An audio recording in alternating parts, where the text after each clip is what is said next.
Papo do Dom Pelota, hoje conversando especialmente com um jornalista, com um repórter da Jovem Pan e setorista do Corinthians, o André Ranieri, diretamente dos estúdios da Jovem Pan em São Paulo. Muito prazer falar com você, André Ranieri. Fala, Léo. Prazer é todo meu aí, amigos do Dom Pelota. Vamos bater um papo legal aí sobre futebol. Os peloteiros são muito aficionados por futebol e o Ranieri, ele tá no dia a dia, ali na linha de frente, com seus comentários sempre precisos, trazendo informação. E eu já queria aproveitar esse gancho, Ranieri, e falar para você contar um pouquinho para os peloteiros como é que é essa experiência de estar no gramado. O que é ser um repórter de campo? Qual que é a adrenalina, a emoção dessa profissão? Eu entrei aqui na Jovem Pan em 2014, eu era produtor, né, na época. Eu falava assim, pô, será que um dia eu vou conseguir fazer um jogo, fazer uma meta, né, que a gente fala quando a gente fica ali atrás do gol. E eu lembro que o primeiro jogo que eu fiz foi Cruzeiro e Corinthians, Copa São Paulo de 2016, semifinal na Arena Itaquera. Sim. E aí eu tava lá, tranquilo, nervoso, né? Primeiro jogo que a gente faz jogo in loco no gramado, a gente faz jogo também off-tube, né? Que a gente faz através da televisão. Então a gente tá assistindo na televisão e tá passando, né, o que tá acontecendo no jogo, mas é totalmente diferente de você fazer em loco. E eu lembro que o meu primeiro jogo já foi em loco, né? Então eu tava muito nervoso e ainda na Arena do Corinthians, completamente lotado. Eu lembro que na hora do jogo, eu até tava com o Quartarolo, né? Um repórter, assim, pra mim, ele e o Vanderlei Nogueira são os dois maiores repórteres, assim, são dois monstros, né? E aí o Quartarolo me deu algumas dicas e tal. E aí eu lembro que quando eu entrei, eu fui andando pelo túnel, que eu fui entrando, assim, e saí no gramado com os jogadores aquecendo, com a torcida. Parecia que eu tava entrando num filme, sem sacanagem, parecia que eu tava entrando num filme. Eu falei, caramba, meu. É de arrepiar. De arrepiar, não, de arrepiar. Essa sensação eu nunca vou esquecer. E ficar atrás do gol é uma visão totalmente diferente, assim, privilegiada. É privilegiada, assim, algumas coisas que você enxerga ali atrás do gol, quem tá vendo na televisão ou quem tá vendo na cabine, né, que é uma visão mais panorâmica, tem alguns detalhes que eles não conseguem ver. Imagina. E vice-versa, entendeu? Então tem coisa, por exemplo, profundidade, você já não tem tanto. O puxão de camisa. Dependendo do ângulo. Impedimento atrás do gol é muito difícil, só se estiver muito à frente, claro. Porque não tem a profundidade em si. É muito mais fácil você ver da cabine quando você enxerga o campo inteiro, entendeu? Então, mas assim, era engraçado que até o Quartarolo, né, ele falava, por exemplo, o Renato joga muito, não sei o que, até hoje tá jogando demais.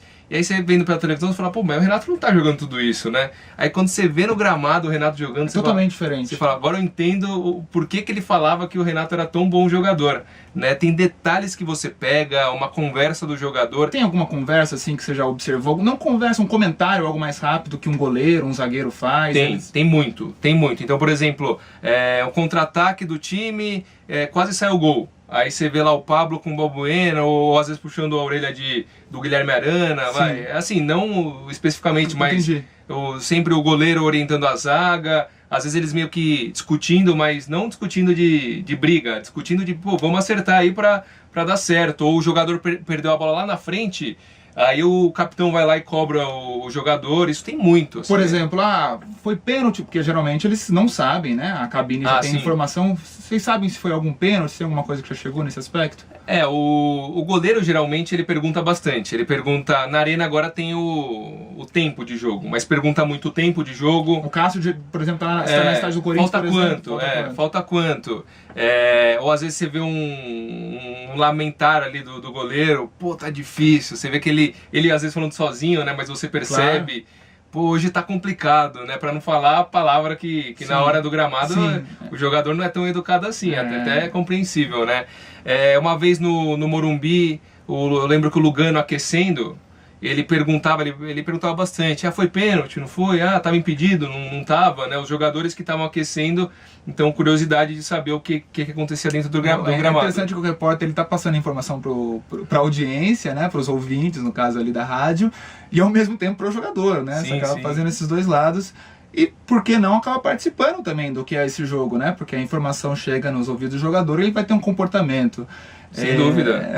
O próprio árbitro, quando ele chega no intervalo, então, ele errou um pênalti.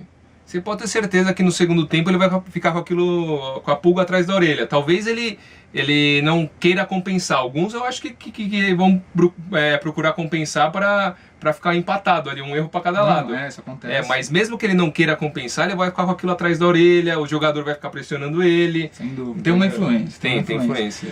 E assim, uma influência e uma responsabilidade muito grande, né? Porque, bem, você está fazendo um jogo de não sei quantos milhões de pessoas estão ali, fanáticas, ouvindo, e muitas vezes o narrador pergunta ali pro repórter de campo, foi ou não foi? O que você viu aí que a gente de cima não conseguiu ver? E é aquela hora que você tem que passar a informação precisa, o trabalho do jornalista, mas ao mesmo tempo há uma pressão, você está no meio de um estádio, as torcidas estão ali nas suas costas, os torcedores estão esperando a resposta no rádio, no caso, e aí como é que faz nessa hora? Então, é engraçado que assim, muitas vezes o que a gente vê ali bem de perto, 2, 3 metros do lance, é desmentido depois no replay. Né? Então, por exemplo, eu lembro de um jogo Corinthians e Cruzeiro, que teve, acho que foi um pênalti do Cássio no Ábila, alguma coisa assim, e ali eu tive muita sensação que o Ábila desabou. Né? Só que depois, eu falei que o Ábila pulou, o repórter da Rádio Globo falou, da Transamérica falou, todo mundo falou, mas na hora que mostrou a televisão, foi pênalti. E aí depois eu mesmo vendo pela televisão foi pênalti. E tem lances que também, assim, mesmo a televisão, ela não consegue provar de tamanha dificuldade de interpretação também do árbitro conforme a jogada. E uma coisa que o Mauro Betting fala que é muito verdadeira, em câmera lenta até beijo de vó vira agressão. É verdade. Então tudo que você for assistir em câmera lenta parece, mas aqui tem um toque, mas quando na jogada em movimento você tem que ver. O zagueiro tem 1,5 m de altura. O atacante tem 2,10 m, aí encosta ali o braço no ombro, encostou, caiu. Não vai conseguir, nem se ele for o jogador mais forte do mundo, ele vai conseguir. Né? E aí vem aquela discussão da tecnologia no futebol, que ainda não foi implementada. Mas eu quero falar um pouco do rádio, que é esse meio de comunicação aí, que é o tradicional por essência. Antes da televisão, do que a gente está falando de tecnologia, veio o rádio. E eu, particularmente, eu gosto muito de escutar jogos no rádio. Claro que a gente acaba sendo criado pelo universo da televisão, então a gente fica muito ligado com a imagem, né? Mas, ao mesmo tempo, acho que a emoção do rádio acaba sendo um diferencial. Eu gosto muito da Jovem Pan, dos seus comentários, também gosto muito da Rádio Globo. E você sente também você trabalha aqui no meio, com certeza vai poder falar bem sobre isso. Você sente essa diferença de uma transmissão feita no rádio para o ouvinte, em especial, do que uma transmissão na televisão? O rádio, né, ele tem um desafio de transformar uma partida às vezes monótona, que nada acontece, tem que passar emoção.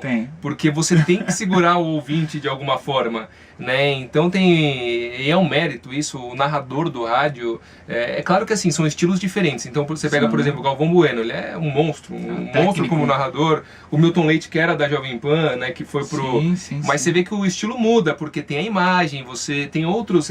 É um outro tipo de narração. No rádio não.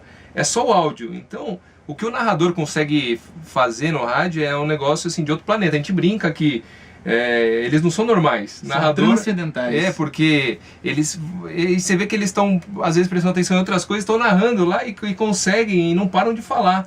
Né? Então tem esse desafio. Eu, particularmente, gosto muito do rádio. Como eu disse, né, eu gosto, esses 3 repórteres são assim, os que eu mais me espelho de alguma forma. O Vanderlei Nogueira, o Quartarolo e o Espímpolo, justamente por serem da Jovem Pan, né, e eu ter esse contato maior. Mas o Vanderlei, por exemplo, ele pra mim ele é o maior de todos, assim, na reportagem. Porque ele é um artista, então ele brinca com a imaginação, ele consegue brincar muito com a imaginação do ouvinte. Isso é um diferencial. O Quartarolo é o que, assim, se eu pudesse escolher um cara que eu falar, queria ser igual ele, ia ser o Quartarolo, porque eu gosto do jeito que ele ia pra cima na coletiva, na entrevista, né? O timing dele também era muito bom, como o Vanderlei, uma dupla, né, que eles formaram por muito tempo, que um complementava o outro. O Espímpolo é o cara que, assim, eu mais tento absorver elementos dele, né? Inclusive até dicas aqui, o Reginaldo que estava ali, que trabalha aqui na Jovem Pan, quando eu lembro que eu estava no Mundo da Bola, que eu fazia estágio, ele falava, escuta o Espímpolo, tenta pegar um elemento aqui dele, leva o boletim para casa, dá uma escutada. Então, isso do rádio, que a pergunta inicial que você fez, de ser um veículo tão diferente, o bacana é isso, é a imaginação. Então, o Vanderlei, como ele brinca com... às vezes quando ele vai descrever, né, que ele não faz mais reportagem, que é uma pena, mas quando ele ia descrever teve uma falta, o jogador que sofreu a falta, com o jogador que fez a falta, com o árbitro, ele criava toda uma fantasia que você enxergava aquilo, mas perfeitamente. Claro. Entendeu? Então isso que é o legal ele do trabalha rádio. com essa imaginação. Por Sim, isso que eu sim. gosto tanto também. É. E você está há quantos anos, Ranieri? 30 anos. Fora esse trabalho, aprender, né, com essas super feras aí do jornalismo, de campo, os repórteres, narradores, que é uma experiência única para quem é da área em especial. Também você é setorista ali do Todo Poderoso Timão, no caso, Legal. né? Como é que é esse negócio aí nos treinos? Para quem não conhece o trabalho do repórter, assim, tem muitas dúvidas, né? Ele pensa que o cara vai... não sabe se faz amizade, se tem um bate-papo com jogadores. Claro que do lado oficial sempre vai ter, até porque é o trabalho do cara fazer isso, né? Mas ali nos bastidores, tem um bate-papo, até uma amizade dá pra rolar? Então, hoje em dia é muito mais complicado, né? Eu sou setorista do Corinthians há mais ou menos um ano. Antigamente, quando a gente escuta as histórias, o vínculo era muito maior, né? Imagina. E, por exemplo, o Vanderlei, o Quartarolo contou que eles chegavam no treino: ô Sócrates, vem aqui rapidinho, vamos fazer uma matéria. Ô Rivelino. Vai fazer o que depois do treino?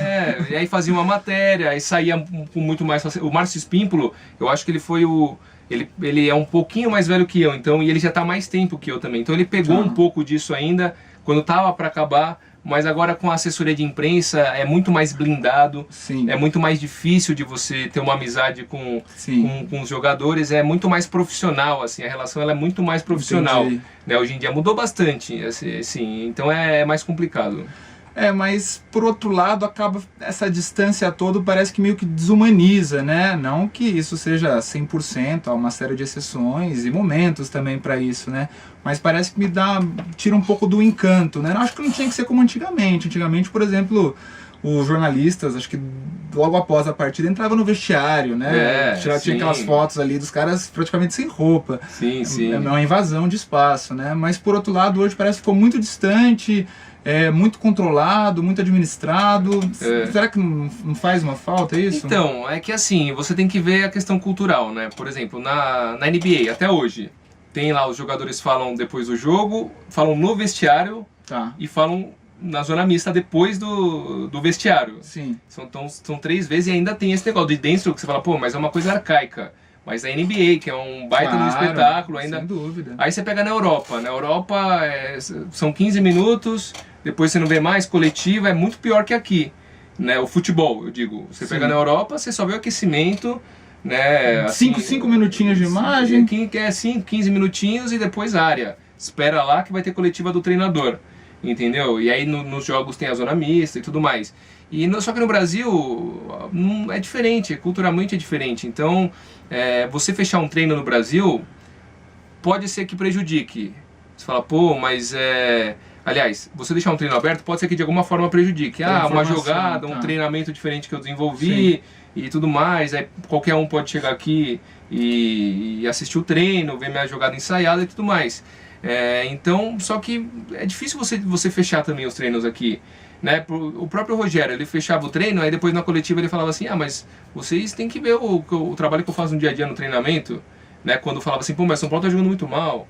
E aí você fala assim, pô, mas você tá fechando o treino. Pois é. Como que você quer que eu analise o seu trabalho do dia a dia? Claro. Né? Vendo 15 minutos de aquecimento. Sim. Então, você tem que achar o meio termo. Eu acho que no Brasil não dá pra ser isso aí que foi no passado, né, que você falou, que era muito legal na minha opinião. Claro. E dava pra fazer uma cobertura muito mais completa. Sem dúvida. Pelo que a gente escuta, né? Porque eu não tive a oportunidade de viver. Eu acho que hoje em dia é muito difícil de voltar, mas também eu acho que não precisa ir que nem na Europa, de você deixar 15 minutinhos depois da coletiva e área. Sem dúvida. Entendeu? Eu acho que o treino ele é bem bacana, principalmente para você observar jogadores que estão em recuperação de lesão, jogadores que são promessas, jogadores que às vezes são criticados.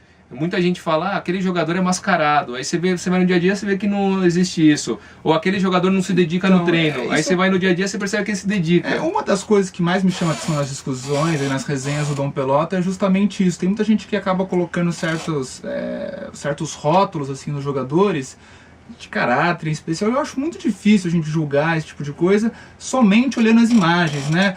Entrevista, tem uma série de coisas que influenciam, no caso o humor, a derrota, uma possível vitória.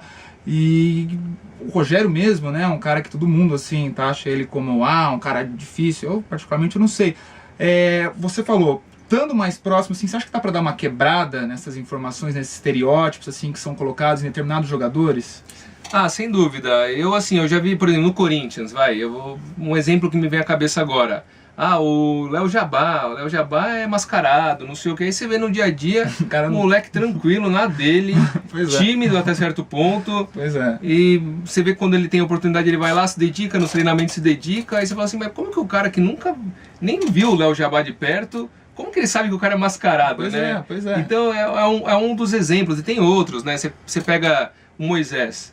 Todo mundo critica o Moisés, lateral esquerdo do Corinthians. Estou falando do Corinthians porque é o que eu estou no dia a dia. Com certeza. Mas o cara vai lá, ele foi contratado, ele foi escalado, ele se dedica nos treinamentos. Se ele não está fazendo uma boa partida, talvez seja porque ou ele não se adaptou ao time do Corinthians, ou a capacidade técnica dele fica um pouco abaixo em relação aos outros jogadores. O Guilherme Arana, por exemplo, é o melhor, ele tem a responsabilidade de substituir o melhor lateral esquerdo do Brasil. Mas só que você não pode criticar o cara se ele foi contratado, ele foi escalado, ele tá lá se dedicando todo dia, ele tá fazendo a parte dele. Talvez, no máximo, criticar uma diretoria, né? Se você discute a presença do cara no elenco.